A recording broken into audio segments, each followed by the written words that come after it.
All right, so we have to go through our introduction, our housekeeping items.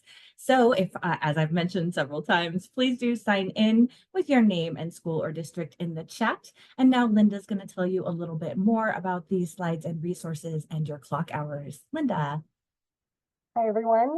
Again, welcome. And you will be getting 1.5 clock hours for this session, for any session that you attend in this series. And we have loaded everybody into PD Enroller that was signed up in Alchemer. And that will be the location of the evaluation for this. Once I take attendance tomorrow or later this week, you will receive an evaluation prompt from PD Enroller. And once you fill that out, you will get your clock hours. So if anyone has any questions, you can feel free to message me or email me at FEP. And then any materials we use, any documents that we use for this session will be available in the attendees section of the PD Enroller site. Thank you so much, Linda. All right, so as we continue moving, of course, please feel free to participate in the chat. Scams and fraud is one of those topics where I feel like we all could probably contribute to the conversation or share a story about how this has happened to us or tried to happen to us. So please feel free to drop questions in the chat or in the Q&A feature, and we will make sure that we leave time to get to them at the end. As always, we will begin with a land acknowledgement. If you've joined us before, you know I am coming from Spokane, Washington. And so I will be reading from the Spokane City Council land acknowledgement using this map from native-land.ca. We acknowledge that we are on the unceded lands of the Spokane people, and that these lands were once the major trading center for the Spokanes as they shared this place and welcomed other area tribes through their relations, history, trade, and ceremony. We also want to acknowledge that the land holds the spirit of the place through its knowledge, culture, and all of the original peoples since time immemorial. Thank you. And this is the point where I shall give you a brief overview of the Financial Education Public-Private Partnership, or FEP. We were formed in 2004 by the Washington State Legislature, which for 20 years has been putting time, energy, and money into K-12 financial education in our Washington public schools. We have two main responsibilities, the first of which is reviewing financial education instructional materials, looking for high quality, diverse materials that we list these resources on our website, www.fep.org, 3 Ps. We also provide professional development and training opportunities like the one you're participating in now. And we facilitate an exciting grant opportunity, which we won't be talking about here today, but if you're interested in learning more about, I strongly encourage you to visit our website. As I mentioned, today we are going to talk about scams, frauds, and identity theft, and this information lives in the financial decision-making section of our state standards. So we will be going through how the standards connects to the content, as well as how we can look at an example of financial trauma using the example of identity theft. But first, we're also going to hear from the Attorney General's office and later from Washington's Department of Financial Institutions. We have some of our amazing guest speakers here to talk about different aspects of scams and frauds, identity theft, and how they impact us all differently. We're getting so good at the intro. We're starting to just go through so fast. So I'm going to go ahead and launch a poll here. So this is me. My name is Amy Cleaver. I currently serve as the Elementary Program Supervisor for the Financial Education Public-Private Partnership. If you have been joining us throughout the series, you know I like to put a little bit about myself up on the board at this point. So here are the most recent potential scam texts that have popped across my inbox, and I'd love to know if any of the rest of you are receiving these. There was a pause in them, but now I'm starting to get the, hey, how's it going? What are you doing? Texts again. That's coming back up. We have you in our records as not registered to vote. I'm getting one of those almost every day. Your package cannot be delivered, the good old standby. And hey, we care about what you think. We really care. We need you to fill out this survey.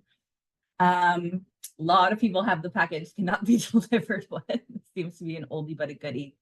But I'm interested in the 5 people who also got the voting text, because I spent some time trying to figure out if that was real or not, because voting is something that's very important to me. And anybody who looked at my social media would know that, which is what really kind of keyed me into thinking, oof, don't click that right away, Amy. You put it out there. That's an important issue to you.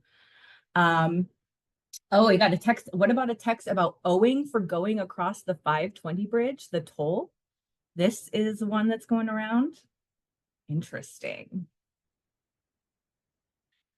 I also want to say welcome and thank you to our guest speakers at this point from the Washington Department of Financial Institutions. We have Lynn Peters and Nathan Speaker, who will be speaking later. And in just a moment, we're going to hear from Ms. Elena Huizar from the Office of the Attorney General as well. So thank you so much for being here and being willing to share your expertise.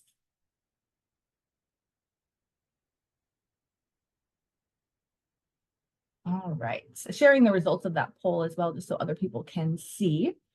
And now for just a quick meet and greet activity. We haven't done one of these in a moment. How are you feeling today on a scale of these animals? If you could find an image there that you connect with that represents you, please go ahead and pop that number into the chat. I am going to say a number 5 for today because I was sharing earlier, we had carpet installed in my house this morning. So I just buckled in for the day at around 8 a.m. when the workmen showed up, and we've been going ever since. So awesome. Thank you. Like a lot of people connecting with 8, that bird. I love it.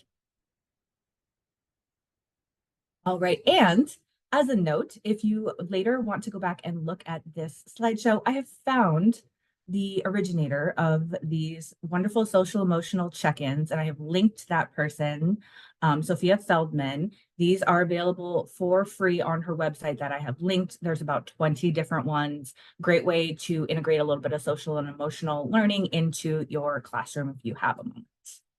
But for now, we're going to do things a little bit different than we normally do. I'm going to hand it over to Ms. Elena Huizar from the Attorney General's office to talk a little bit about how different generations are impacted by scams and frauds. So Elena. Hello, thank you. Thank you, Amy, for having us. And us, it's the royal we, the Attorney General's office. I am alone in my office. So thank you for joining us today. My name is Elena Huizar.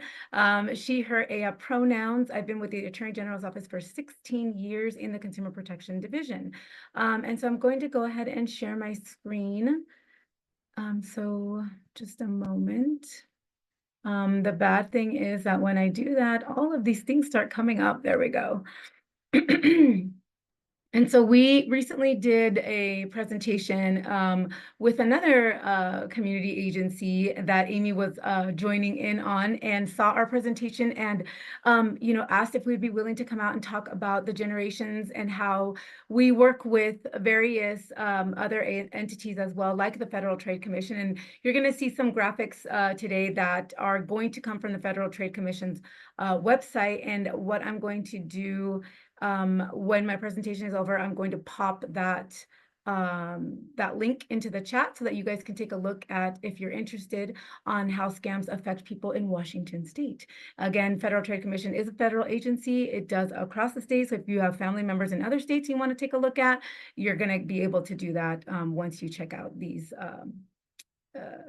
graphics. They're really, really great. So again, thank you for having us. And just to give you a little bit of a background on who we are at the Attorney General's office. Again, I am part of the Consumer Protection Division, and we are composed of attorneys and professional staff, and we enforce the Consumer Protection Act, which is RCW 19.86, and then of course other statutes that help keep Washington's marketplace free from unfair and deceptive practices. So we do investigate and we do file legal actions to stop unfair and deceptive practices. We attempt to recover refunds for consumers, and we do seek penalties against offending entities. So we also participate in a lot of legislative initiatives that affect the consumer protection law every year. So we do represent the public as a whole, as opposed to individuals. A lot of people don't realize that. If they want to file a complaint with our office, they do think that we are representing them possibly in court, and actually we represent the state. So we do not represent people individually. So that being said, let's jump into the meat of this presentation. We're going to talk to you guys about scams across the generations, how their impact varies across different age groups. And so just to give you a little bit, scammers are always changing and updating their tactics. We created an infographic that has the 5 signs of a scam, kind of the foundation of what a scam looks like. So while the initial structure of scams stays relatively consistent with like that unsolicited contact, right? That sudden email, the text message about your package not being delivered, or, can you vote, right? They are taking on new forms to try and trick more and more people. But as people become wiser and more aware, scams are changing and shifting because scammers are attempting to find those new ways to catch people off guard. So of course, there are also generational questions to be considered. What is likely to be successful for a scammer targeting someone in their 70s may be spotted more easily by someone much younger. And while some scams that work on older victims may be too easy to spot for some, there are always new tactics that are being used. The truth is that a scammer can make you feel threatened and in urgent need of assistance, no matter your age or education. And if you think you're too smart to be tricked, that's what every scammer is banking on. So looking at scams across generation helps us identify trends and target specific groups with specific training and awareness. So while older individuals might be more likely to answer the phone, for example, with an unknown caller, a younger individual might just be as likely to respond to an unknown text or a message.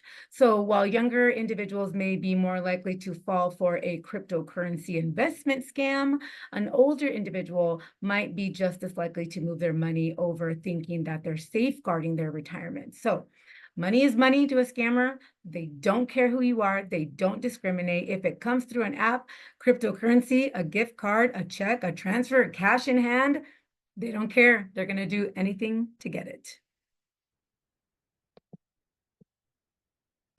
So very quickly, let's define the generations. So first generation, silent generation, the builders, these people were born before 1946. This label points to the fact that this generation built so much of the society that we know today. So this generation displayed their resilience through some really tough times, starting life after a depression and hearing about stories. Oops, sorry, that came up in, there we go. Hearing about stories about World War I from their parents, and then living through World War II. We have baby boomers, or boomers that were born between 46 and 64. Their generational label is derived from the baby boom that occurred post-World War II, where the fertility rate was 3.5 babies per woman. This increase in population also resulted in a boom in the economy, housing, construction, and infrastructure to cater to this population, which was almost doubling in their early years. Generation X, my generation, born between 65 and 79. This label descriptor is intended to help identify a group of people who grew up in a similar economic, technological, and political circumstance. We're also known as the MTV generation, the latchkey generation, and the forgotten generation. Millennials, Generation Y. These were people born between 1980 and 1994. Growing up with the internet, smartphones, millennials are digital natives. They've been greatly impacted by world events like September 11th, the dot-com boom, and the Great Recession of 2008. Gen Y is more likely than previous generations to be comfortable on social media. Generation Z, which are my girls, I have 2 daughters, 26 and 20, almost 21. Generation Z is the most diverse generation so far in history. 49% identifying as non-white. They're also called digital natives since they grew up after the advent of the internet and during the rise of the smartphone. And then, of course, Generation Alpha, which is probably the majority of your students, of 2010, 2024. Research says that Gen Alpha are the most materially endowed generation ever, the most technologically savvy generation ever, and they will enjoy a longer lifespan than any previous generation. Okay, so how are they scamming the generations? This data is coming to you, again, as I mentioned, from the Federal Trade Commission, which utilizes data from their own scam reports and pulls scam reporting from state governments like our office, the consumer watchdog groups across the country. And all of these numbers are displayed, you're going to see today, are from 2023, and they do reflect a broad spectrum of sources. So what you're looking at right now is a breakdown of scam reports and total dollars lost split by age group. Some interesting points to note are that while the number of reports for those in their 30s is very close to those of people in their 60s, the amount of money lost by these groups has a significant difference, over 160 million more in 2023. That means that while scammers will target anyone and everyone, they're most likely to have the biggest monetary gain when targeting a person in their 60s. So if you look at the middle rows, you'll see that people in their 40s and 50s report fewer scams, and yet they lose a similar amount of money to folks that are in their 30s. So this makes us question, are scammers targeting those age groups less, or are folks in those groups less likely to report? And we can take a look at this question on the next slide. So what you're looking at here is a breakdown of scam reports over the median money lost in a scam. So one of the hardest hurdles that law enforcement and consumer safety agencies face is the likelihood or unlikelihood of someone reporting that they've fallen for a scam. So after a scam, a target tends to feel shame, embarrassment, and sometimes they're either encouraged by the scammer to keep it a secret, or out of their own insecurity will outright refuse to admit that they fell for a scammer. So one of the trends that we see the most when looking across age groups is that younger targets tend to lose less money, give less money to scammers, but are far more likely to report when they've lost money. Older targets will do the opposite, likely to lose more and far less likely to report. So this kind of data informs our work when we do go out and speak to the public. When we are speaking to younger audiences, we want to encourage them to reach out to older relatives about scammers and work to take away the stigma and that shame. And when we speak to older audiences, we try to highlight this information so that they know that they're not isolated and alone in being targets for scammers. More reporting, sharing awareness is the best possible effort to beat scammers. And then building that awareness through focus on age groups encourages us to ask additional questions. What scams work on younger people and what works on older people? So what you're looking at here, scams by age group. So the first group of circles is your payment method, and then the second is the contact. How were people contacted? And then the numbered list that you see here are the top loss reports for people aged 19 and under. So we're looking at common scam categories under the age of 19. We see online shopping, people impersonating businesses, or so business imposters, investment scams. And for payment, the number one method is by payment apps or a service. So that's things like Venmo, PayPal, Zelle, Cash App, and others. And so when we present to younger groups, we encourage them to practice extreme caution when sending money on these apps. We understand, of course, it's very easy, it's convenient, but it's also easy for anyone to open an account with just about any name. Scammers can spoof names, they can spoof phone numbers, emails, they can find pictures on social media, they can make a profile on one of these apps look really convincing to friends and family. They can pull as many details about a business or investment app, making a convincing account that's fake look real. All they need to do is find the scam that works, and then you have a place to send your money. So this age group is more likely to be scammed through social media and by text. Not surprising, as social media continues to grow and take over so many aspects of global communication. And with decades of scammers making phone calls behind us, this generation is at least aware enough to not be answering unknown calls. Of course, just about anyone can say that they're anyone on the phone, so can a social media user. That same kind of false urgency that a scammer uses on the phone to force you into acting can be deployed in social media or text. It's also worth noting that romance scams is in this age group's most common scam categories. That is notably similar to older groups as well. So if you take a look at 20 to 29, we've only gone up just 10 years, and we see that romance scams has replaced government imposter scams, though otherwise the categories and the payment methods stay largely the same. In contact methods, we see an increased presence of false websites, dating apps, and scams sent via email.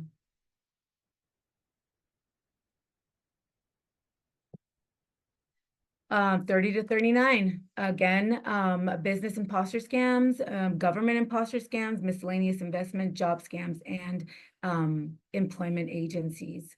If you take a look at the payment method, the number one payment method is a credit card, then followed up very closely by debit card.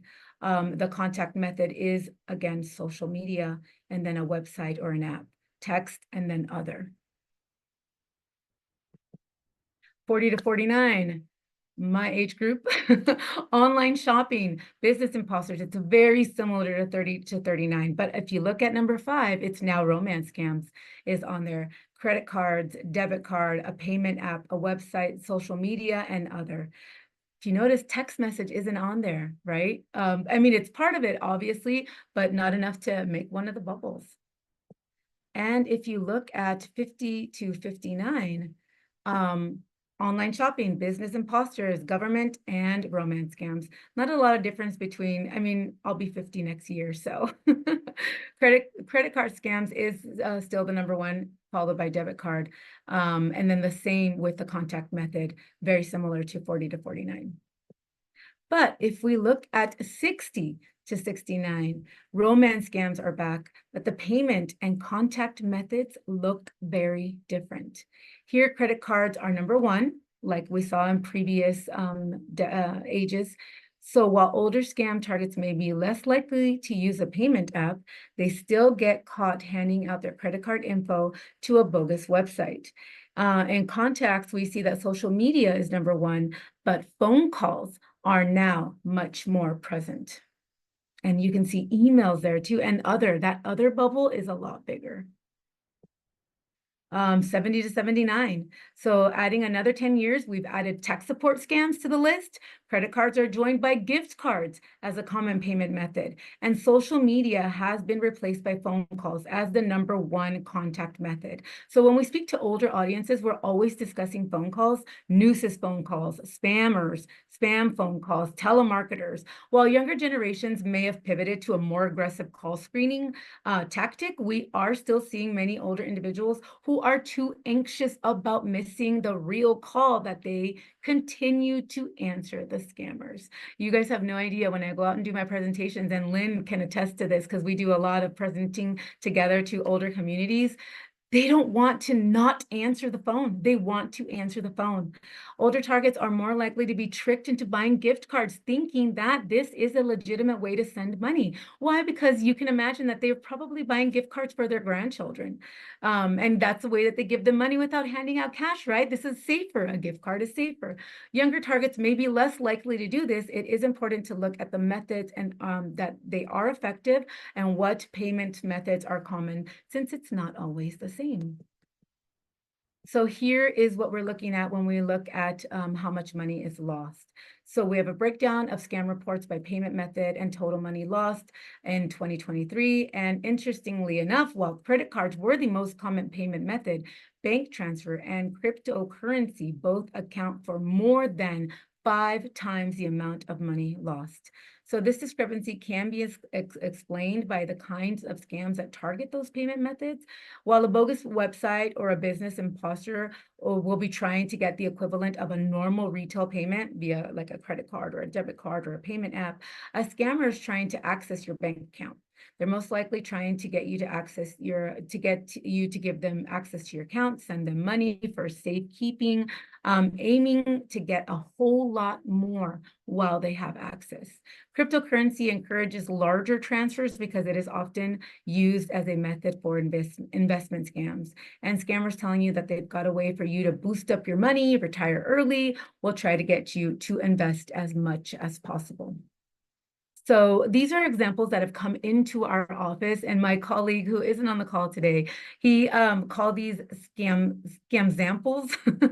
One of them is AFF, and if you have heard of advanced fee fraud. So the premise was they sent a message on Kara Art app. Some of you may be familiar with this, others might not. And I was just part of a conference last week about art in Washington State, the Art Council, and we were talking about artists are getting scammed. On offer of an opportunity, a windfall, that something can be gained with a small cash fee, and then that cash fee is the actual scam. What are the red flags? This was an unsolicited contact. They're offering that sounds too good to be true windfall opportunity. It pivots right away to a weird payment format, right? Cryptocurrency. And there is no upfront payment and there is no contract. So you might know what an NFT is. It's a digital asset that can come in the form of art, music, games, videos.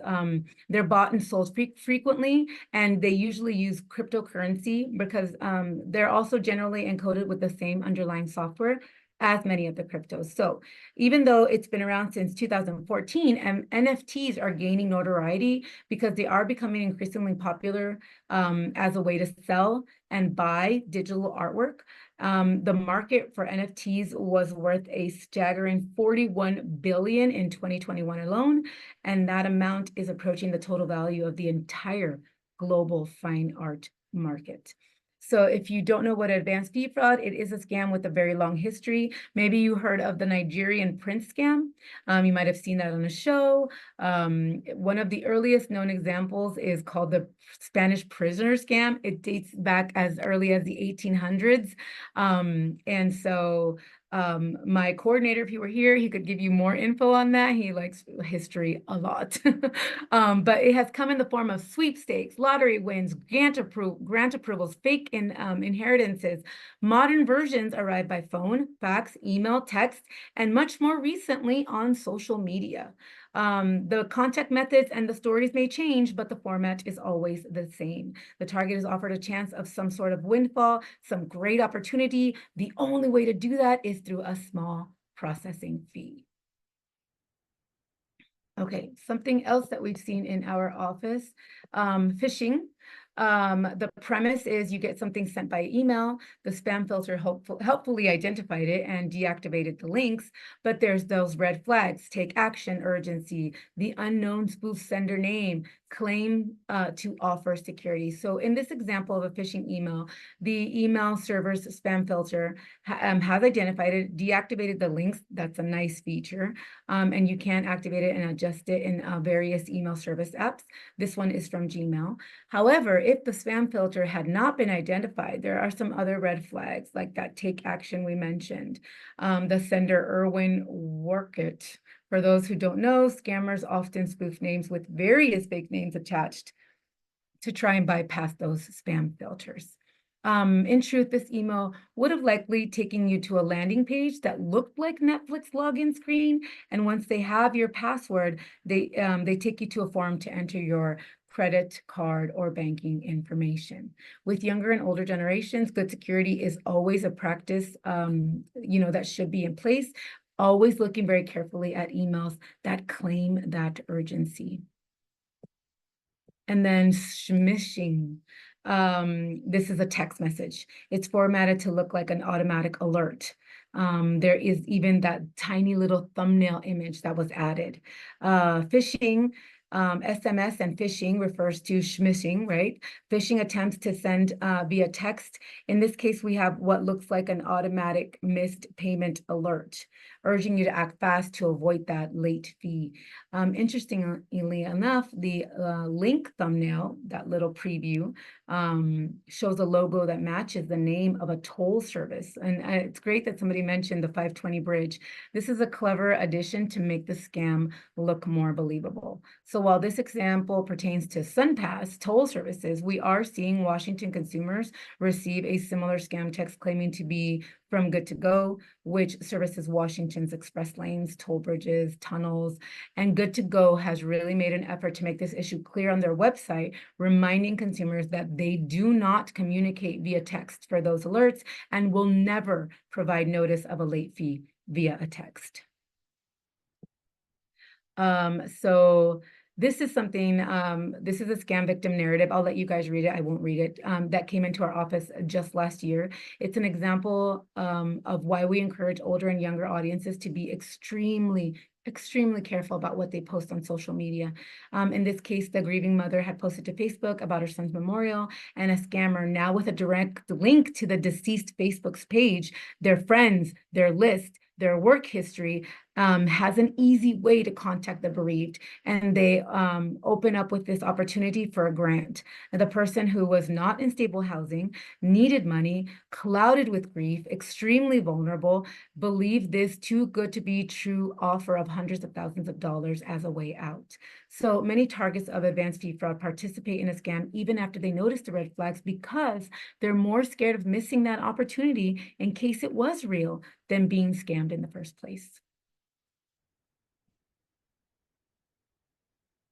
And I'm gonna go ahead and go on in case you guys, this one's really long too. I'm just gonna talk through it. Am I up for time? Yeah, just want to wrap up this story and then we'll keep going.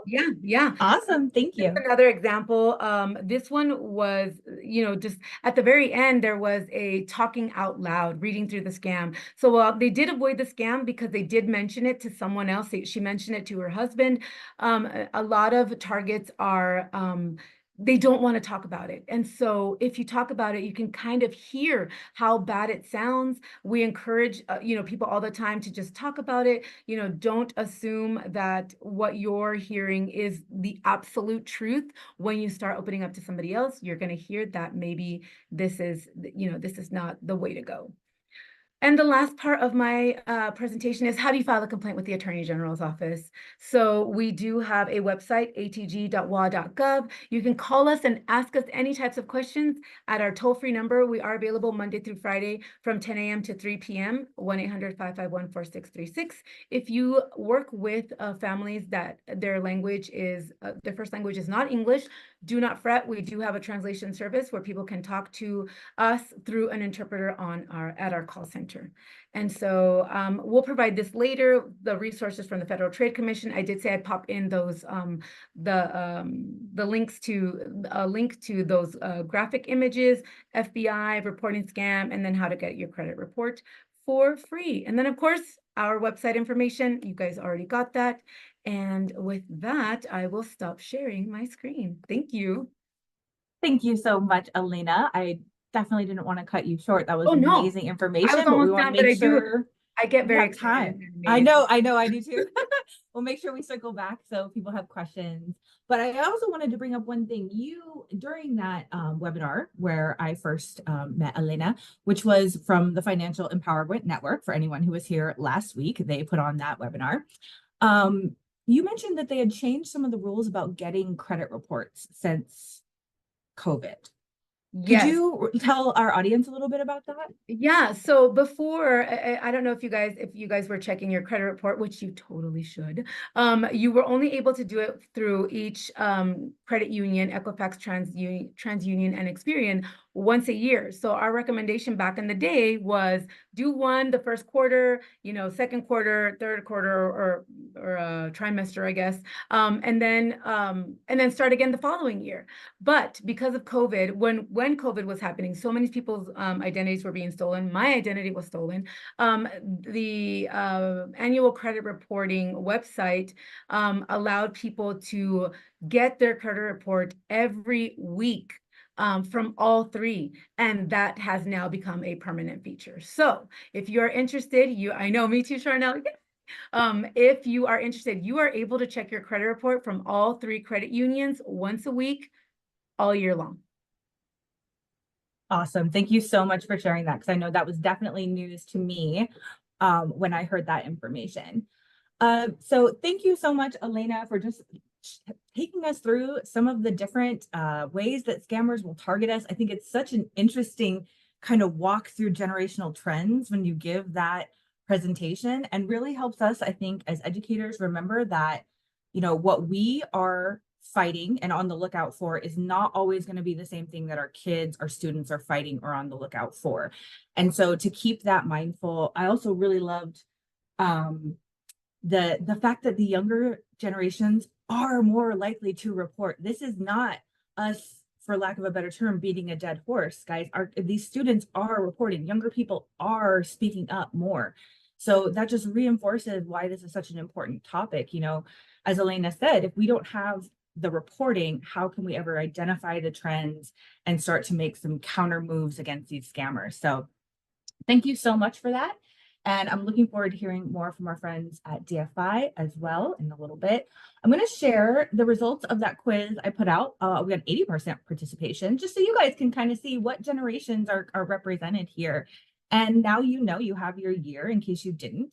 If you want to go back and look at Elena's presentation later and kind of remember, oh, social media, I want to be careful about that. Always just helpful to know. Okay, so now we're going to talk. This is my turn to talk a little bit about the state standards connected to financial education. And this is, as I fondly call it, the Jeopardy board of what you wish you had learned in high school, or our Washington State financial education competencies. We did talk last week about insurance and risk management, but we're going to touch on that again because this is another great example of risk management, being aware of scams and frauds and monitoring our personal information. But the majority of these standards exist under our 6th competency, financial decision making. This is a broad competency, but our substandard is controlling personal information. So we do have one substandard that goes from kindergarten all the way through 12th grade, focusing on this idea that we have autonomy, we have agency over our personal information and how it's put out there. But at this point, I want to give a refresher, or if you were not here last week, this is some statistics on how important it is to encourage our students and communities to be banked or to have a relationship with a financial institution. Those who are unbanked would have neither a checking nor savings account. And the term underbanked is used to describe individuals or families who have a checking or savings account, but are also using alternative, and it shouldn't be slash, it should be comma, predatory financial services. Just a reminder that there are almost 250,000 Washingtonians who are unbanked, along with 1.3 million of our fellow state citizens who are underbanked. So almost, I mean, almost 1.5, a little over 1.5 million people in this state don't have the same equitable access to financial institutions as everyone else. Why does this matter when we talk about scams and frauds? When you're banked, you have more access to account alerts. You have the ability sometimes to stop a charge immediately with the push of a button from going through, depending on the app or the bank. Did you make this purchase? If not, click no. You can often get refunds of fraudulent charges, and then the reporting process through customer service and customer support to help you get through the issue is actually there. Bottom line, fighting fraud is a priority for banks because it costs them money. It affects both their customer trust, their bottom line. So they have a vested interest in actually combating fraud. This is, I mean, we know that companies will make moves when it affects their income. So this is another good reason for encouraging our students and our communities to be banked. So when we're talking about controlling our personal information, We're going to start with the foundational knowledge. If you have been joining us through this series, you know that I will say foundational instead of elementary knowledge, although this technically would be introduced in kindergarten through 5th grade. I do this because language matters. We want to start where our students are. If they do not know what their personal information is, then we need to start at that point, that foundational knowledge, and build them up. It doesn't do anybody any good to label something, oh, we got to go back to the elementary standards. You know, we can just call it foundational and make sure our kids are not having gaps in their understanding. So really, foundationally, we want them to understand this concept of personal information. I guess actually it's really just here in the States that we call it PII. Internationally, you'll hear it referred to as PI, but we say personally identifiable information. We want to have some strategies to protect it. And by the time they're in 2nd grade, we should be able to list the kinds of PI that should not be disclosed either in person or online. What do we keep to ourselves? We also are introducing these strategies for creating and maintaining strong passwords and listing ways to use social media safely. We're going to dive into some of these concepts a little more in depth in a moment. On the social emotional side, we're going to focus in on self-management here. This is a great connection between these two topics. Self-management is identifying positive and negative consequences of the actions and pausing before acting. I think a lot of times we can apply this in social settings, speaking to friends, speaking in class. This is a way to apply that in an internet context, which I think can be very powerful for our students. On an intermediate level, with older students, raising our depth of knowledge, we are building on that foundational information, understanding what PI is and how to protect it. But now we're saying, hey, there are specific ways that thieves will fraudulently obtain this PI. And there's really 3 methods we want to talk about. They can steal it, physically steal it, steal your wallet, steal your ID, steal your money, go through your garbage, take a bill. They could hack it. They can find your digital PI and they can access it not in its physical form, but in its digital form. Or they can trick a person into handing it over. And so this is really, I think, the age group where we're introducing the idea that what is phishing, what is smishing, what is a scam? It is when someone is tricked into handing something of value over to a perpetrator. Having them predict some problems that might occur to a victim of identity theft. I have a specific activity for you on that. Again, we're applying strategies for creating and maintaining strong online passwords. This one does not go away. And recommending ways to use social media safely.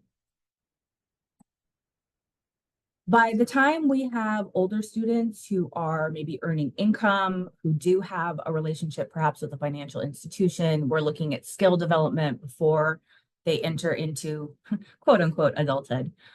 We want to have them thinking about applying some identity theft prevention strategies. Again, building on the idea that we have agency in protecting our PII. For the next standard, I didn't know the answer, so I went ahead and found it. The next standard would be identify where to find the steps to resolve identity theft problems as recommended by the FTC and relevant financial institutions. I'm sorry, I misspoke. The one I didn't know is on the next slide. This one I did know, and I gave you 3 excellent links. First is from the Department of Financial Institutions, the website that Lynn is going to talk to us about in a little bit. The second is scam alerts from the Washington State Attorney General's office. There's the alerts that are going out right now. And the third is consumer advice from the FTC, kind of their homepage hub on how to handle identity theft. So those are great resources if this ever happens to you. Again, we're in self-management on the sell side. This time, expanding it, we're stopping and thinking about potential consequences when strong feelings and emotions are triggered. That's that really important part because as Elena said, these scammers know how to create that sense of urgency, scare you, frighten you, isolate you. And when we can stop and think, give ourselves a pause, that's when we can guide more appropriate responses. So again, connecting it to a social emotional skill that can be kind of hard to make concrete for some of our older students, a great example. The last two skills under this standard would be investigating consumer safeguards for mobile and online banking. And again, this touches back on the importance of being banked. The fact that there are consumer safeguards for mobile and online banking apps, that there are not for online P2P apps such as Venmo, Zelle, Cash App. The understanding that when you let somebody borrow your phone, you're giving them access to, that app as a potential scam as well. But just really making sure that students understand that these financial institutions, one of the perks of having a relationship and being banked is that you get these consumer safeguards. And finally, what entities have the right to request certain personal financial data? That was the one I didn't know. And so I wanted to make sure I didn't present to you a standard I didn't have the answer to. Financial institutions, credit bureaus, and government agencies. But I made a correction here thanks to Nathan and the conversations we had as we were preparing for this webinar, that very rarely is any entity going to come and try to obtain, they're not going to contact you to get the information, they're going to verify the information. For example, the last four of your social. One thing we always tell my coworker Milady and I always try to tell our students if we're giving these presentations to classrooms, no one ever wants your full social security number, like very, very, very rarely. So we're verifying certain personal data, certain personal financial data, but being extremely suspicious of who asks us for it. Just hand it to me rather than verify I have these last four digits correct. Oh, there that goes again. Okay. So before we talk about protecting PII across grade levels, I want to do just a brief definition check with us. So we have up on the screen here, definition of fraud, scam, a data breach, and identity theft. So I think a lot of us know that the difference between fraud is kind of like a broad legal term. It's criminal deception. And then a scam is a type of fraud, usually involving false pretenses. There's some sort of psychological manipulation, trickery to obtain information or money from a victim.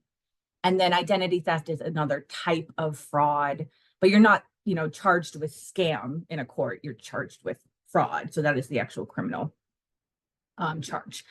However, there's a difference between scams, frauds, and identity theft and a data breach. So has anybody been following the news about the National Public data breach that happened last week? I was telling Elena, I don't know if it's because my algorithm knows I'm very interested in these stories and it gives them to me all the time, or if this is really as big of a story as I have seen. But there's a little known company called National Public Data that performs background checks on US residents. And last week, that company finally confirmed that hackers had stolen a large database containing records of people's names, addresses, and social security numbers that has basically been freely circulating on the internet for criminals to download. Just so you know, if you have been following the story, it likely impacts older Americans more than younger adults, since the average age of the people contained in the database is 70. But one thing that I was made aware of through learning about this story is this website, I'm calling it P-owned, but I don't know if that's how you would actually say it. You can click on this website and enter your email and see if you have been compromised in a public breach. I did it for my two main email addresses. One of them was surprisingly clean. One of them was absolutely not and included in the National Public Data breach. So I have some password resetting to do. Other data breaches that are in the news. Cash App. This one might be interested to your students if you teach high school. Cash App just was found, had to do a $15 million settlement for failure to exercise reasonable care in protecting their user information. Consumers can submit a claim for up to $2,500 out-of-pocket losses. But let's just come back to that real quick. $15 million to a company like Cash App. is that a lot of money to them? Like, I would say no. How much did the average user lose when this information was not safeguarded? If somebody lost $15,000 in a fraud caused by this data breach, well, then the 2,500 that they can apply for really may not cover any of the losses. So if your kids think Cash App is the end all be all, make sure they know that they are having to pay out now because they do not protect our students' data. So a data breach, this is just a slide to identify the differences between data breaches and a person fraudulently out there with criminal intentions, psychological manipulation, two different types of bad actors that are both in the same space, but there is a difference. So let's talk about protecting our personal information across grade levels, because just like with how scammers attack different generations, we are not going to be talking to a first grader and a high schooler about the same kind of personal information that we want to protect, right? When students are younger, think kindergarten through second grade, we don't want them sharing their personal information with any strangers, whether they're online or in person. So a lot of this, protecting your personal information is sort of focused around the concept of stranger danger and keeping our kids physically safe, right? Which is great. But I do think it's really important that as young as kindergarten, as young as kids see a screen, they understand that they are not to click on links or pop-ups or chats or anything. That is something that kids can universally, because they are exposed to these screens younger and younger. That is something that we can absolutely lock in as a good habit early. As they get a little bit older, now we're talking about, like, they might know their birthday and actually know the, the day and the month and the whole year. They'll have a student ID that they have. Obviously, they'll have this in kindergarten through second grade, but they'll have more things memorized. And third through fifth, that's when we're starting to get more of the emails and the logins and the passwords. But a lot of time, we're not giving these students agency over any of that. This is what we give them to log in is written on a little piece of paper. So instead of teaching them to make a complicated password, we're teaching them how to keep track of this little piece of paper, right? That is the thing we want to be keying in on is, are we responsible with the papers that have our personal information written on them? There's a great opportunity there. Also, this is where safe online communication, maybe not with social media, but definitely with video and gaming and streaming sites, would be appropriate for these conversations to be starting, because kids can like type on their own now to be able to communicate back and forth. When students are in middle school, I think a lot of this will be determined by their access to personal devices, which is of course something we don't have a locus of control over as educators, right? But they could have an iPhone or an iCloud login at this point, and then that becomes a very serious privacy issue as far as sharing that access, because we've got photos, we've got all sorts of things hidden in that cloud. This may be the point where students have more financial account information and where they can really maybe understand that all different components that describe them, their ethnicity, their health, different descriptors of their life, all of that is considered PII. All of that is something that is a component of their identity, right? So having them scaffolding it so that they understand how encompassing that can be when they're ready for the information. In middle school, like, I don't know any middle schoolers that check the mail. They do tend to get very excited when they get mail. I know that because I used to do postcards. But if they are getting physical mail at this age, that is a massive red flag that it is possible that their information has been compromised. No minor should ever be receiving a bank offer, credit card offer, loan consolidation offer, any of that. So any mail that's not personal mail, any advertising soliciting in a student's name, that should be a red flag. This is where we really want to start hammering home that responding to unsolicited texts or DMs becomes so much more of a reality that they're doing every day. And the concept that our online friends are not our real friends unless we know them and see them in person, physical flesh. This is not an actual friend. You'll notice up to this point, I didn't include photos or images. which I think normally might be something we would think, oh, that's PI. We want to protect our students' like images. I kind of feel like at this point, it's so common for students' photos to be online since they're little babies that that's not really an area where we can have a lot of impact, again, in the classroom. Once you get to high school, though, these kids, if they fill out a FAFSA, for example, that thing is just 3 pages of PII, right? They also will have their own identification numbers at this point, and they could be authorized users on family finances. So then they're protecting the PI of it's not just, mom's debit card PIN. It's like, this is our family's debit card PIN. So we want to make sure at that point, phishing and smishing, again, hitting those definitions hard, that they can be reporting them. This is where we want to hopefully make sure our students know that social media is a business. It does not exist out of the goodness of people's heart. It does not exist because we wanted a way to communicate across the world. Unfortunately, it exists to make money. They're very good at it. They make a lot of money both on the level, and I can't think of the words I'm trying to say, but legitimately and illegitimately, money is made on social media. So just be very aware of that. And that they have agency in their data collection. They can choose to opt in and out of those cookies. And again, that's sort of on the data side. But there is still a purpose in protecting your PI. Even if it feels like it's already out there, there's always a point in protecting yourself. One thing I do really want to mention here as well is considerations for our newly arrived students, highly mobile students, foster youth, unhomed youth, or anyone else experiencing housing insecurity or high mobility. We want to just keep in mind for PII that maybe we would need, or if students need it for like a form, again, for a FAFSA or something like that. Often these students have missing information. They may not know information about themselves that other students would know. We want to try and hold space for that and not judge it, or not judge it that you guys would do that, but you know what I mean, in any way. Recognize that these groups can sometimes have difficulty keeping track of documentation. And then I really want to put a shout out for our students who are acting as translators for the adults in their life or translators for their families.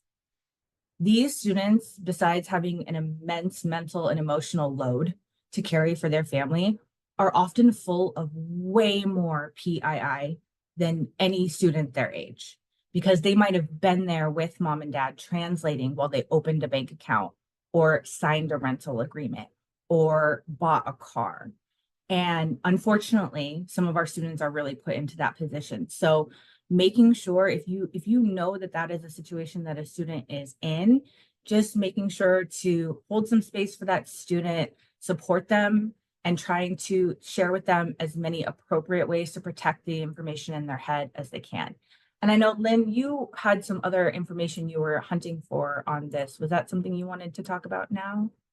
So sadly, what I was looking for was to find out if financial institutions were required to have interpreters on site for this very reason, and they are not. There are, however, several who do have them and have frontline staff who speak multiple languages, so that the student is not required to do that sort of interpretation and translating for them. But it's not all of them, and it just really depends on where folks are at and where their institution is. But if they'd like more information, they're welcome to call either our Division of Banks or Division of Credit Unions to get some information about who, sorry, spam call, about who about who might have that in their community. Awesome. Thank you, Lynn. Okay, and then just some quick words about password safety across grade levels. Again, as educators, we don't have a ton of agency here. We don't have a lot of power in this area because so many of the websites, whether it's the school ID or, IXL Math or whatever, will give you the login and give you the student's password, regardless of their age. So how are we supposed to encourage strong passwords when we don't give any kids any agency over that in an academic setting, right? It can be really challenging. So I would encourage you, where you're safely able to and have the flexibility to to connect with your students' technology instructor or whoever and see if it's possible to give your students some agency over this. It would definitely take time and it would definitely be a little more frustrating, but it would be an authentic learning experience. One other thing I would want to point out is that once kids go from about 5th grade to about middle school, we see that they perceive passwords differently. When they're younger, they perceive passwords as a safety precaution. When they're older, that kind of shifts to a privacy precaution. And I think that can really dictate how we as educators frame this, right? So if you're teaching elementary, frame this in a safety way. If you're teaching older kids, frame it in a privacy way, and we have more luck of connecting with what matters to our students. One other thing I want to mention on this is the family 4-digit code. I saw a video about this on the internet and realized that I have a family 4-digit code. It is just a code that has been passed down through families. Maybe your grandpa used it for their garage door opener, or your mom used it for something, and now you use it. Anybody else besides just me have a family 4-digit code? So that's just something to keep in mind.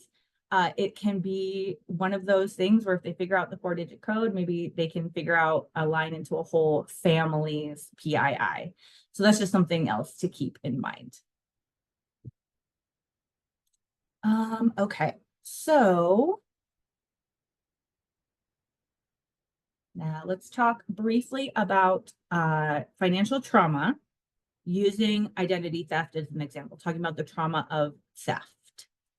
Theft is probably, if you ask students what is a financial trauma, they would probably identify theft as the number one, because for students and for younger people, I think sometimes the most immediate fear with money is losing it, right? Having it taken. So remembering that we look at trauma, we know trauma can be a singular incident, it can be ongoing, it can be inherited, or it can even be passed down through our genetics. And our working definition of financial trauma through this series has been a mind-body response to a highly stressful event impacting our financial well-being that we have trouble recovering from. So to be trauma-informed, we say we want to have trauma-informed conversations about money, right? Trauma-informed financial education for every classroom. That means that we're just recognizing that trauma is pervasive, that so many people experience financial trauma during the pandemic, that finances impact every aspect of our lives, right? And then also seeking to acknowledge how that trauma affected ourselves, or in this context, perhaps our students, and recognizing that trauma impacts all aspects of our health. And finally, that a trauma-informed approach would ask, what happened to you? Versus what's wrong with you? Now, we all have those days where it's what's wrong with you, right? And I'm not saying there's not a day for that, but an overall approach to take in the whole context of a student's experience would be considered for this lens, trauma informed. And it's hard because trauma is so diverse and because everyone handles it differently, right? It's hard to land on specific behaviors that are appropriate, but just recognizing how common it is and seeking to acknowledge the impact of it are two accepted first steps in becoming trauma informed. This is, I mentioned this earlier, a short activity you could do with kids based on a Freyer model, which would be normally a vocabulary building exercise, right? Instead, this would be a social emotional exercise and a financial education exercise, identity theft. What are some of the physical, emotional, financial, and social effects of identity theft? Having our students put themselves into somebody else's shoes and consider how this action could impact them in many different ways. How does it affect us? Well, financially, obviously, there's a loss of money, right? Short-term, maybe some long-term implications, depending on how bad the theft is. The work of fixing a compromised credit score, closing accounts, opening new accounts. There's a lot of emotional impact, a huge amount of shame, coming from victims of identity theft, who is particularly those who were tricked into handing over that information. It can feel incredibly isolating. And it's often reported that there's a frustration with law enforcement. Like, how do I report this? How do I get action on this?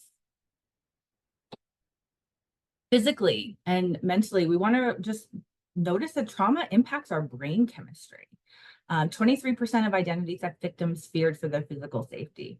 Almost 40% reported an inability to focus, which we know can affect all areas of life. And 41% had sleep issues. So this is not just a mental anguish sort of thing. It physically impacts us as well. And then the social impact. I found this statistic that said that 73% of child ID victims knew their perpetrators. That is from one report, but it is fairly common that, at least with child identity theft, it is somebody that you know. Often with identity theft in general, it can be somebody that you know. And even if it's not is that the person that stole my identity? Can be very stressful. So there's a social impact as well. So this is a great way to introduce trauma in an authentic way to students, have them put themselves into somebody else's shoes, expand their social emotional kind of range, and consider, like I said, trauma in an authentic way. I've mentioned before, it's kind of seems like the word bullying, where it's starting to be used really frequently and it's losing some of its power. So this is the way to kind of explain it, I think, in an appropriate context. And last, before I hand it over to our friends at DFI, I just want to make sure you guys know that youth is affected by identity theft. It can be up to 1 in 50 children, which is a terrifying statistic.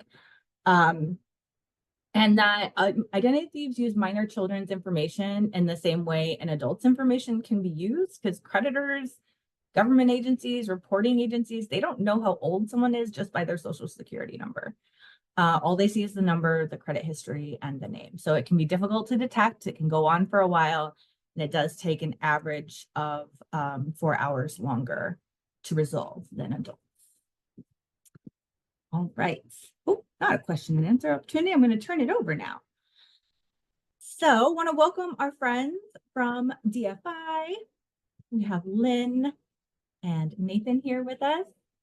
And I saw you drop the link in the chat already. Lynn, I had it ready here if you wanted me to pop it in again. I'm just Are you okay with me sharing the screen? Absolutely. Okay, excellent. So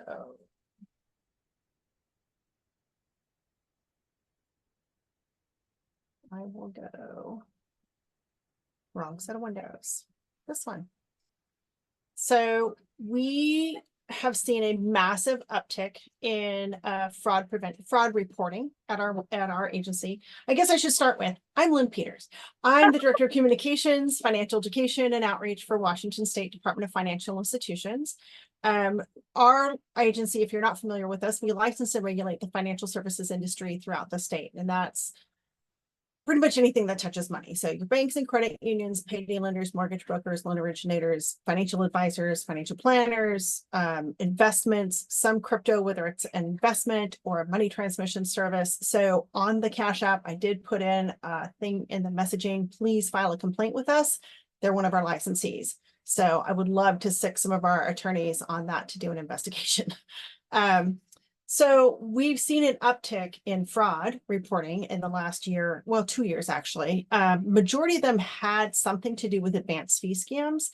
They might have been tied into a romance scam or tied into a crypto scam, but most of them had to do with some sort of advanced fee scam.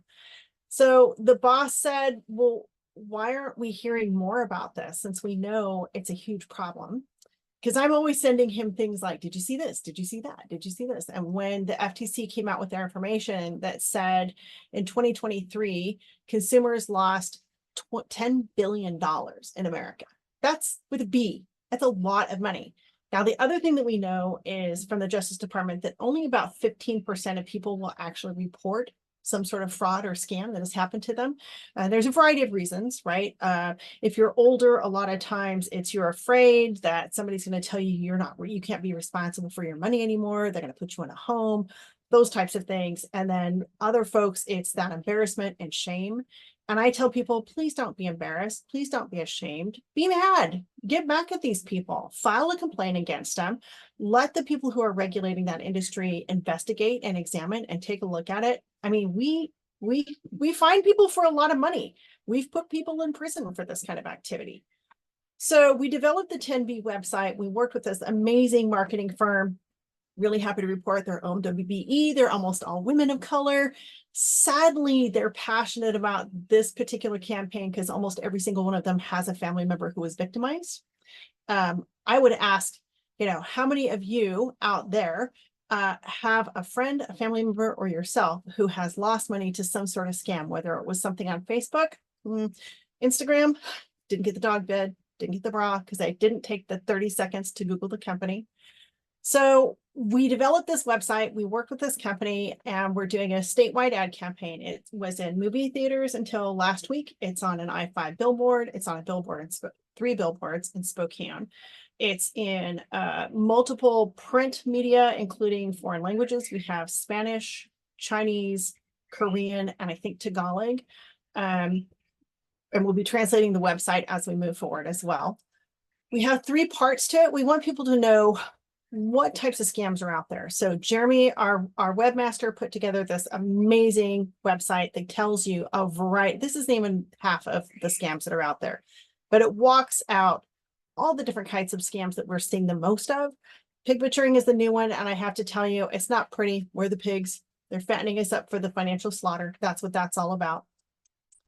Learning how to prevent it. You've talked a lot about that today. Freezing your credit, checking your credit report, all that type of thing, right?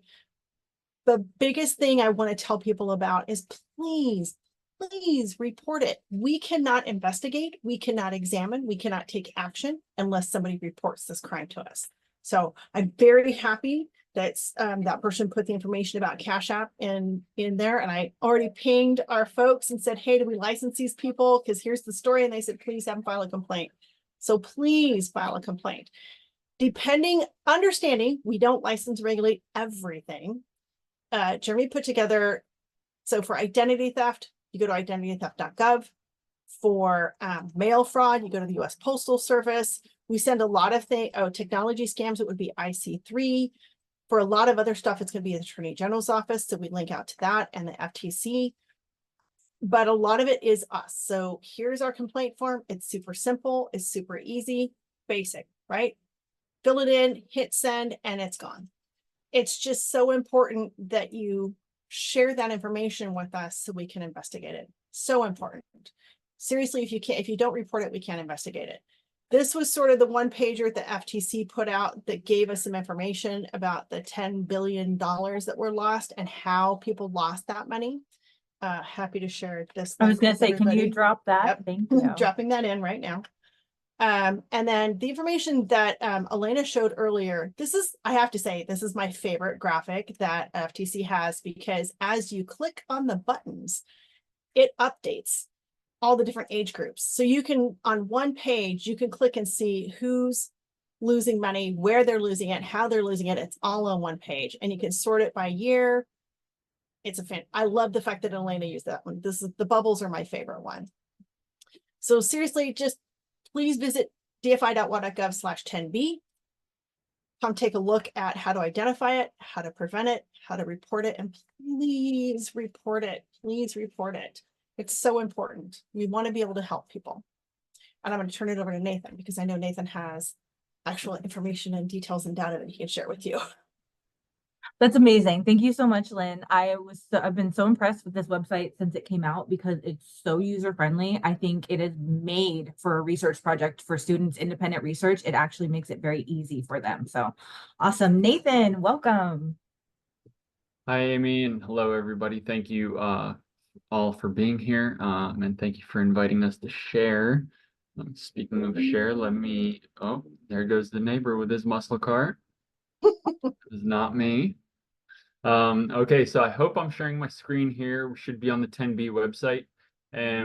But I'd just like to take a bit of time to highlight the variety of resources that are available on the FTC's Tableau website. Let's see, I'll drop this in here.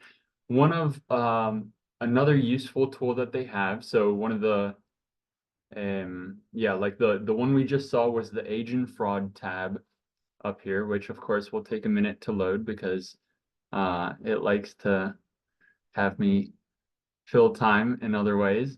Okay, well, it didn't load anyway. Anyway, so one of the tools that we can use to sort of pinpoint what fraud is happening in our community, what sorts of frauds, is the state by state tab here. So here we can see the view, it's a map view, the year is 2024, and we can actually select all quarters here so that we have the information from all quarters so far.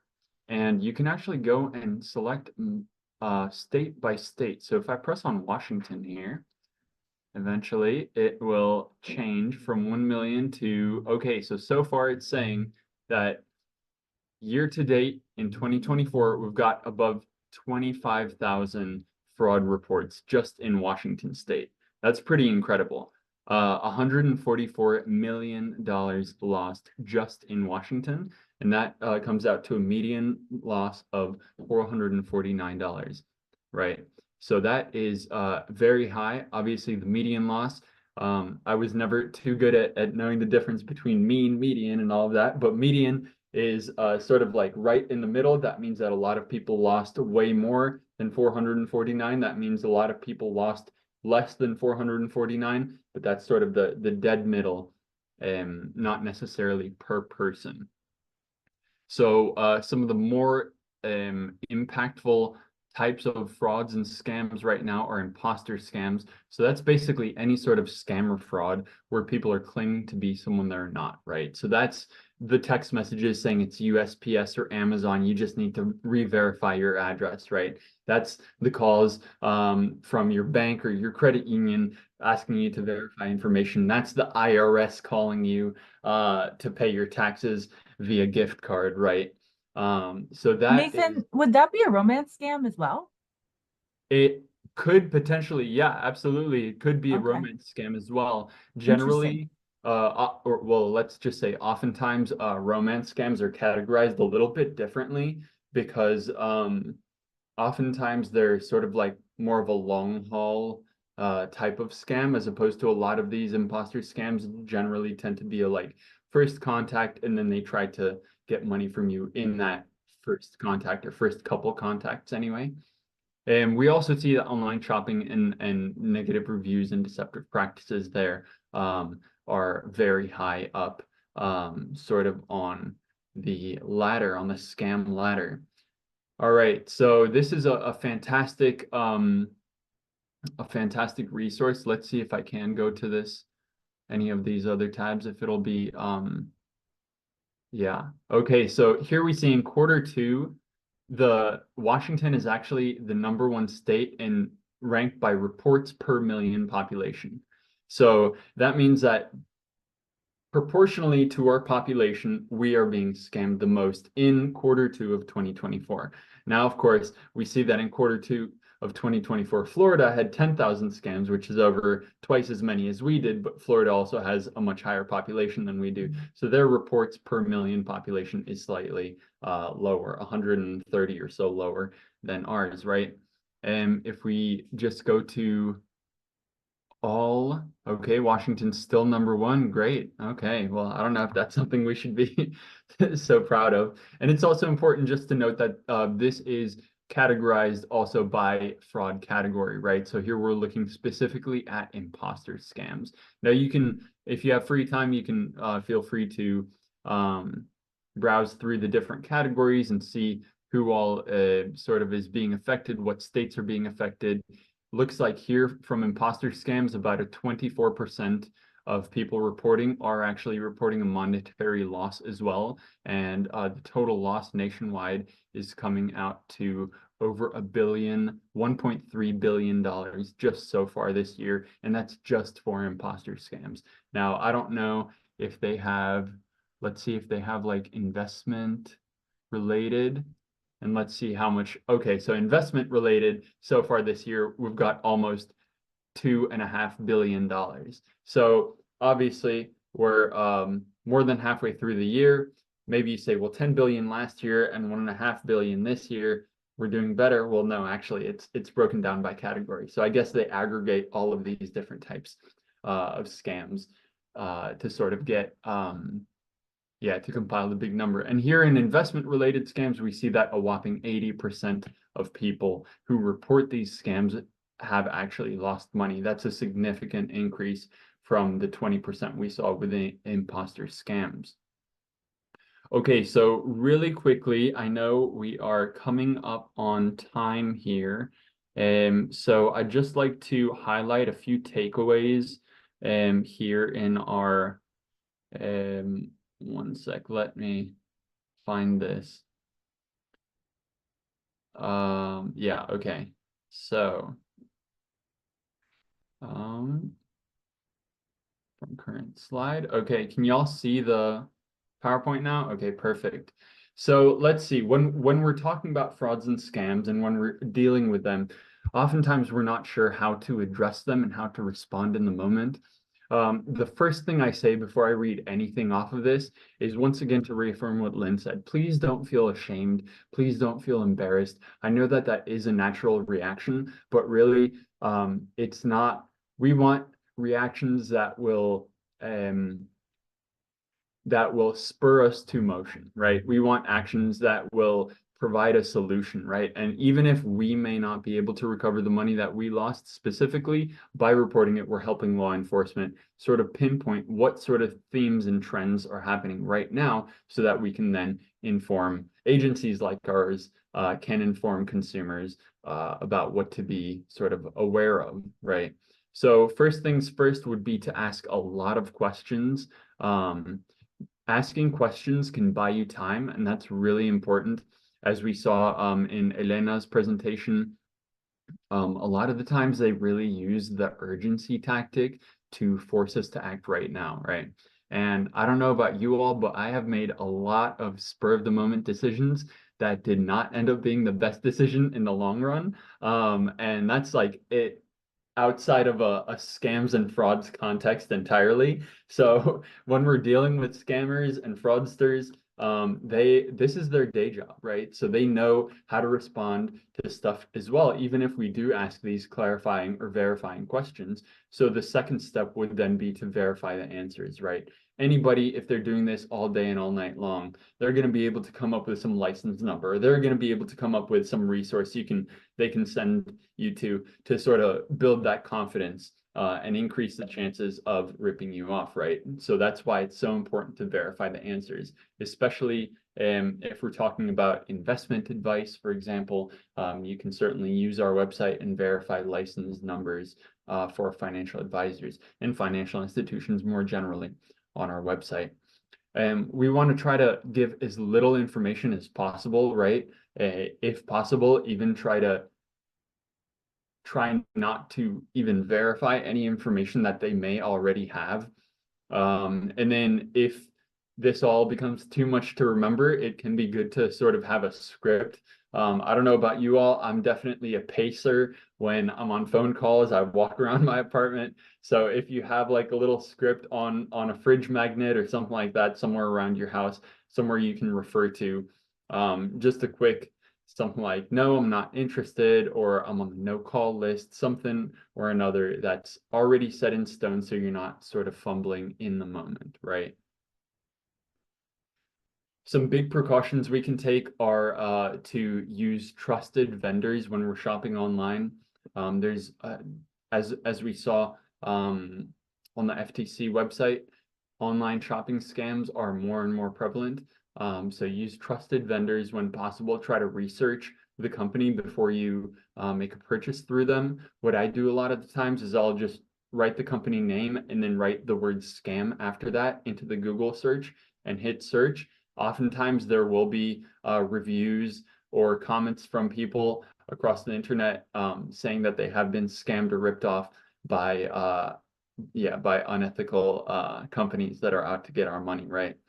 So then second of all, we've got this beautiful shredder. We want to cross-cut shred any documents that contain personally identifying information.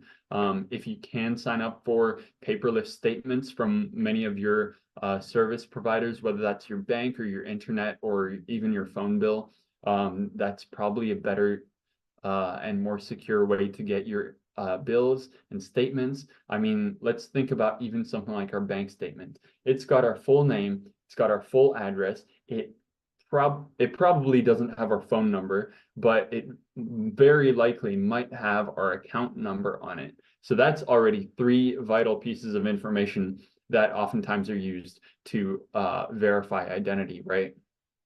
And then the third picture here is of a telephone with the thumb hovering over the red hang up button. We want to avoid taking phone calls from unknown sources, right?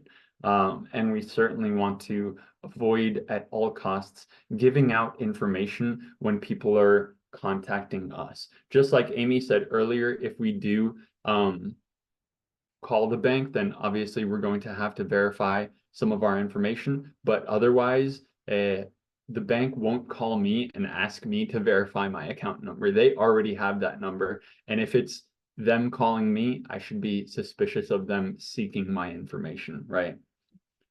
Okay, so we've talked about emails and links in the past, right? And we don't want to give out personal information, don't want to send money to people if we haven't verified the person or the company, or if we don't know them or haven't met them. And of course, the golden rule, if it sounds too good to be true, it probably is.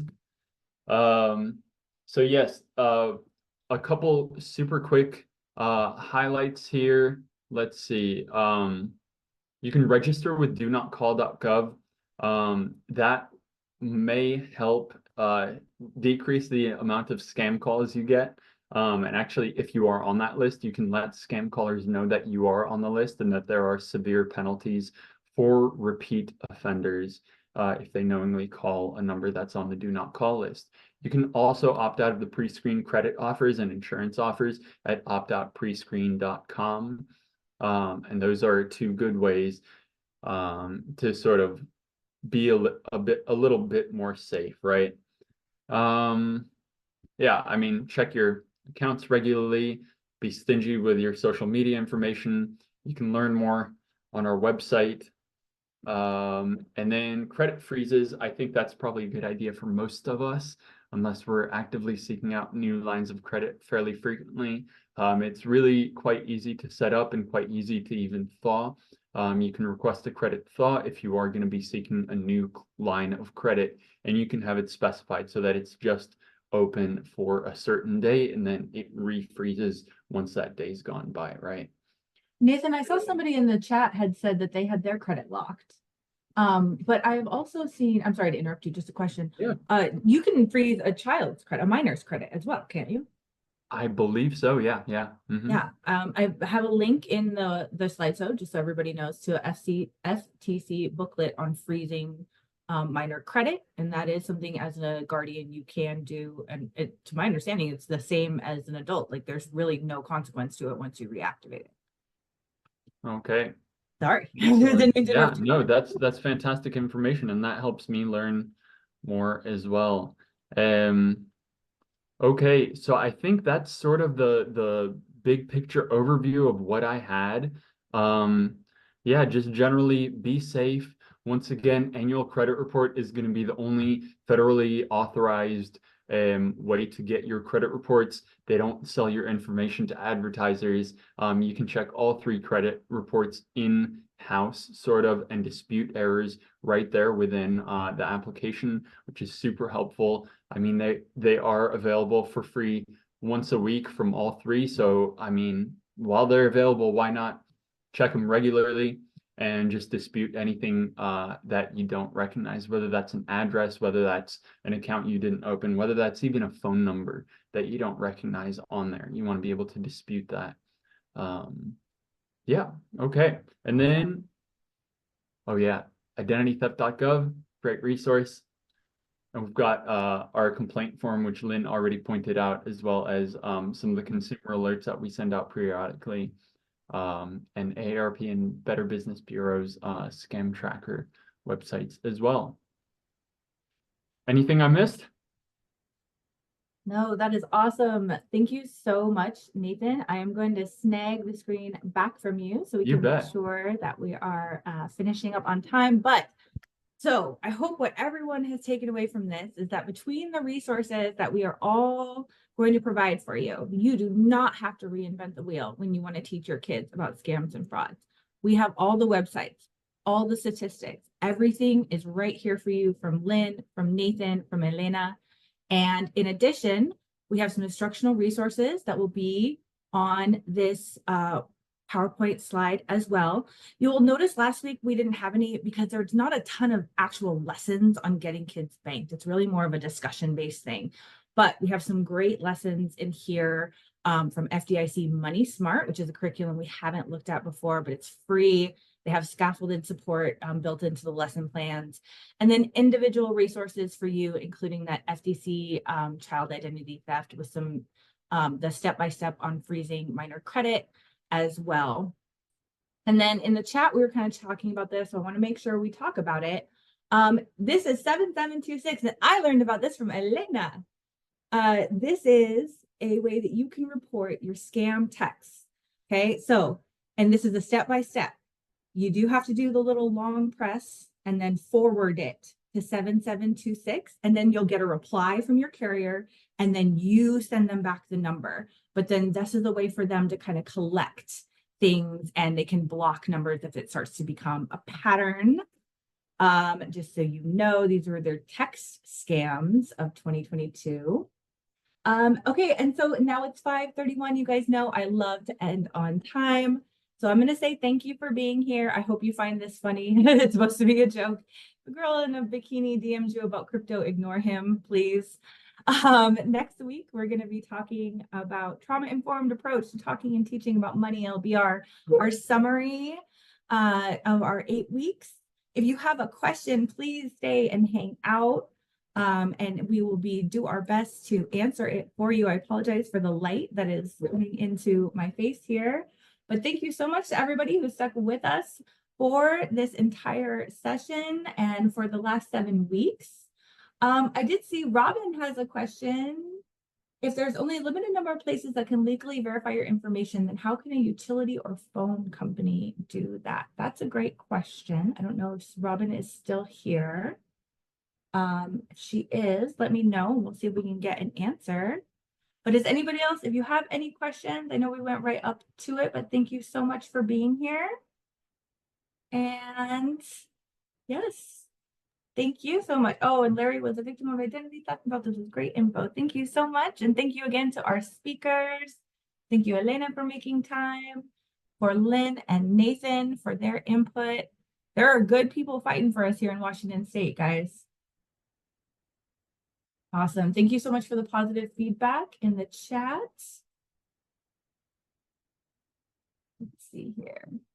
Okay, Charnel looks like she had a question. And I'm in the process of getting it right now. Okay, perfect. I found somebody Thank who's you. still at work and they're giving me an answer. Hey, amazing. Awesome. And if Let me Charnel's see not here. still on, what I'll do is I'll send it to you and you can email it to Charnel. Okay, perfect. I think Charnel has headed out. Awesome. All right. So the question that was asked about, I'm not sure if I'm understanding the question fully about utilities and like verifying information. If I could get maybe some clarification. I know, Robin, are you still here by any chance? I see you. I see Robin. I'm not sure if it's the Right. same Robin. Hi, Lance. I think, Elena, it was in the context of, we listed what types of organizations were authorized to get your information and utilities weren't on that list, but it may just be that we didn't have a complete list. I'm not sure.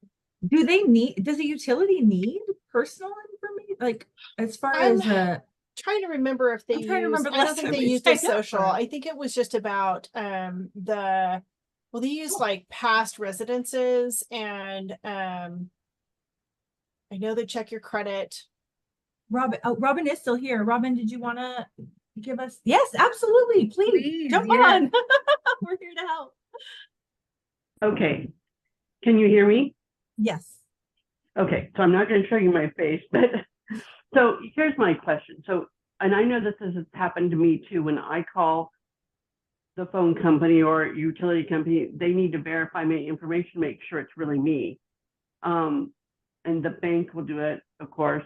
But I also worked for a period of time for a company that actually had a whole bunch of different accounts, but their accounts were primarily digital accounts, phone company accounts. So when the people called in to customer service, of which I was one, we had to verify who they were, and we had to ask them certain questions. So we had to verify who they were before we could even talk to them about their account.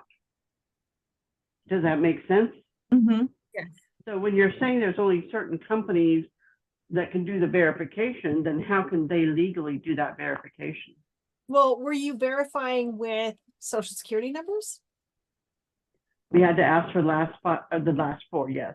Last four is Oh. pretty common. You're not giving the entire amount. It's usually the last four. It's usually what they do. Elena, I that's my understanding, is that's the most common, and it's not you're not sharing your entire information, so it's not a violation of PII. Okay. So here's the, That's we what I get a was lot of thinking. questions. We get a lot of questions in our consumer resource center where people will say, you know, I wanted to open a news service, new internet service, or new satellite service, right? And whomever I'm calling is asking for my social security number. And so I'm like, should I provide, you know, I'm just going to throw a name out there. This doesn't necessarily mean we got this call, but for example, DirecTV, right? DirecTV is asking me for my social security number in order to create an account for me. Because yes, they are verifying who you are. They are verifying that the person who is calling is actually the person who is creating the account. Because as you can imagine, there is a lot of identity theft around even utility companies. People are creating utility accounts in other people's names. And so they can and do ask for a social security number if that is their business policy in order to create a new account for, you know, John Smith. And so when people call us and ask us, usually how they'll word it is they'll say, is this even legal? And so what we tell to people is we cannot verify whether or not an action of a business is legal or illegal. If you're concerned, you can definitely file a complaint with our office. But if it is within their business policy to ask for identifying a PII, personally identifiable information like your social security number in order to create their account, then that is, you know, that is their reasoning behind creating that account. And so they can, and a lot of businesses do ask for your social security number in order to create an account. I know my water service in Pierce County asked for my social security number. I know that what was my garbage service was the other one that did that as well, because they want to verify, because in the end, if it is identity theft, they want to make sure that the person who is creating the account, I mean, and then if it is identity theft, right, you're the victim, then you can go back and say, you know, this isn't me, and this is how you can prove that it's not you, for example. So they can ask for that information. A lot of businesses do, and there is no law that says they cannot ask for that information, but you can certainly ask, how are you going to safeguard my information? What are my recourses if there is a data breach? What are you going to do? And one of the things is that we do have the yearly data breach report on our website, where you can look up every business that has affected, you know, 500 Washington consumers. They have to report to the Attorney General's office. And if they do not, they are in violation of the law, and we will find them. Love that. Yeah, the FTC website says that they are allowed to ask for that information in order to do a credit check. Yes. Oh, that's right. Yes. But I Okay. That really makes like sense, Elena's Robin. comment about ask them questions about how are you going to protect my information? How are you going to protect me? I like that. Does that make sense, Robin? Yes, I guess the reason I was asking was because it made it sound like those were the only 3 types of entities that could actually verify your information. Does that make sense? So I that's why I appreciate you was kind of pointing concerned that and out. confused. Yes, no, I appreciate you pointing that out, Robin, because as I said, I wasn't sure. So I went hunting for the answer for that one and it looked like I got an incomplete answer. So I will be Okay. adjusting that one to add on utility companies as well. Because the way it was just written, the standard is just list entities that have a right to request certain personal financial data. And so that was kind of what I started hunting Right, down. right. Probably not Looks like I completely. found Yeah, some, but probably not all. complete list, yes. There's a lot And of, it you know, and a Okay. lot, we get a lot of phone calls too, Robin, with similar questions, people asking us like, is this even legal? And so, you know, we do have to tell people, well, we can't tell you what's legal or not legal, but here's what, you know, Yeah. the information we can give you. And then always the consumer has a right to ask, how will you be safeguarding my information? What will you protect me if there is a data breach? Because let's face it, data breaches are results of human error. Someone at some business made the mistake of clicking on a link and or something along those lines, and they compromised their entire business. And so now that business is open and vulnerable to hackers or, you know, whatever is, you know, however they got their information, that data breach, and that is affecting Washington consumers. So you do have a right to ask that. But it doesn't sound like you were doing anything wrong when you were working for the Right, company, right, right? right. No. Hey, Amy, I sent Okay. you the answer for Yes. Chanel, so. I have saved gonna it onto a Word doc here, and I'll Awesome. make sure that she gets that tomorrow. And then I have a specific person I can reach out to if she has more questions. Okay, I'm gonna I hop will off. let her know. Thank you, Awesome. everybody. Lynn This and is Ashley, great. Lynn. Good to see Appreciate you. Good to see you. Hopefully I'll see you at the next senior thing. Yes. Next year you have to do the one in Whatcom. It was amazing.